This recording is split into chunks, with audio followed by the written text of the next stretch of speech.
graffiti will begin to get more attention if artists begin to speak up on more stories that impact the environment and the world at large.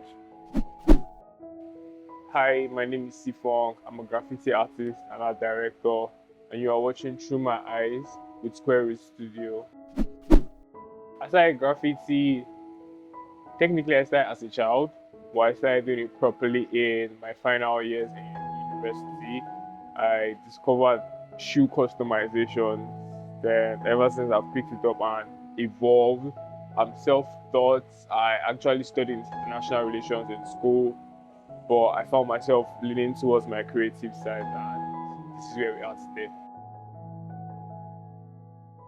Lagos is a high energy city. It requires you to be on your feet, it requires you to be on the move. You get, and it's a vibrant city with bold colors like my art. If you check it out, it's like everything is happening at the same time. There's always something new going on in Lagos. And if you focus on much of the colors, you might miss certain little things that make Lagos happen. And I think I've been able to channel this into my art by, especially with my symbolisms, the caution sign, the butterfly sign, because Lagos is a place whereby you come to and you have hopes, and you have hopes that you make it, you just bloom from anything. And when you focus and just sit back and check Lagos out, you see every little thing makes the whole thing, worth it. And I think that's how I've been able to channel my art into it, to try to be the still in the chaos, at the same time be the storm in the still. So that's how my art is, just bits of here, bits of that, making one whole sense. I call my art healing collage, because by the time we move and do life unconsciously, we have a whole lot of this and that we want to complain about, that makes us feel like sometimes we are not having the best life. But especially in a city like Lagos, whereby you have dreams and goals and you're targeting stuff, I feel like when you sit back and do some very key stuff like meditation, like this piece I'm working on is also describing stuff I'm saying right now. Each of these, by the time you get into spaces like dancing, meditating, and self-reflection, before you know it, you can find your way. You can add one or two together. You just be present in the moment, and you know that, oh, all of this chaos has made me who I am in the now. And that's how my art is, because when you check, you say, oh, there's something here, there's something there, there's something there. It's one whole piece. It's one story. But when you go back and forth, Lagos can be unpredictable, and that's how I also put it in my art. When you go back and forth, you think you've seen everything today, but you come back to now like, oh, I never saw this. So it's a hidden collage for me, because I like to speak on topics that range from proper mental positioning, I say urban consciousness, but useful energy. So that's how I channel my art. So you see stuff that motivates you, that gives you brain gems and ideas. So that's how I've been able to channel my art in the Lagos stress.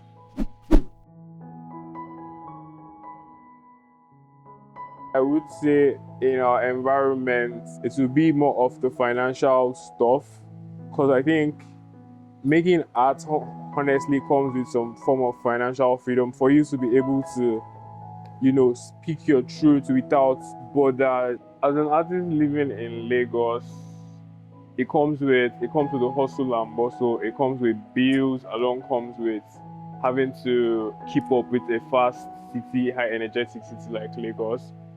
And this can be challenging sometimes, because you have to keep up with finance, you have to keep up with your peers, you have to keep up with family, while also chasing your dreams. And in chasing your dreams, you have to give it all. So sometimes there's pressure of where the next bill is going to come from.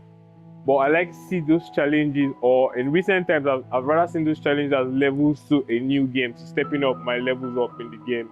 And it means that I would have clear vision, like I'll have my clear sight on what the vision is, while I'm enjoying the progress. as well as not to be silly about the progress. What I mean by silly about the progress is just sit down, wait, and relax. Especially your message on canvas, on walls, you also have to find creative ways to fuse with fashion, to fuse with functional art. Put your creativity to art direction. That's basically what I do. Collaborate in spaces that help art. So that has been able to keep me sane. That has been able to keep me on my game. But again, if you know where you are going to, you just have to be ready for challenges. So I think challenges should be embraced with all openness. So yeah, challenges are nice. They can be frustrating, but very nice. Yeah, so many times I try to give up, but for I have a why. I have a why and where I'm going to. So I'm big on my why. I'm big on my why, and I'm enjoying the process. And I'm lucky to have people that support when the going gets tough, and these people come around. And I think it's important for people to keep themselves around supportive, folks. So it becomes tough to give up.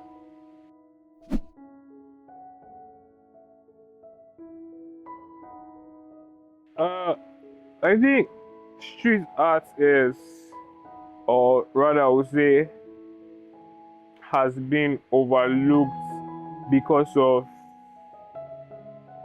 its honesty.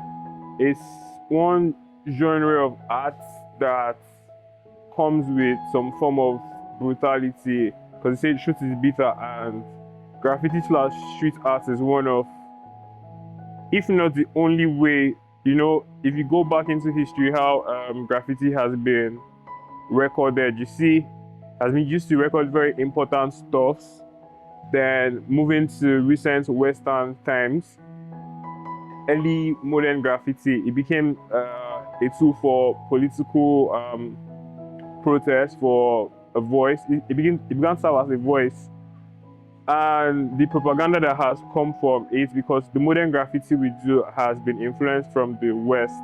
So the propaganda that has been going on from the West, people seeing it as a tool for vandalism, just tagging their name, stuff wars, and bragging rights, has also contributed to the fact people want to underlook it, because the attitude and the style, or what I say, lifestyle that comes with it, is not so bourgeois to be in studios, or might be so controversial for it once put in galleries, because you never know the subject you might be speaking on. You might be speaking against your favorite collector. So it's one genre of art that I feel like is very controversial, but again, it has to do with your message. It has to do with your storytelling.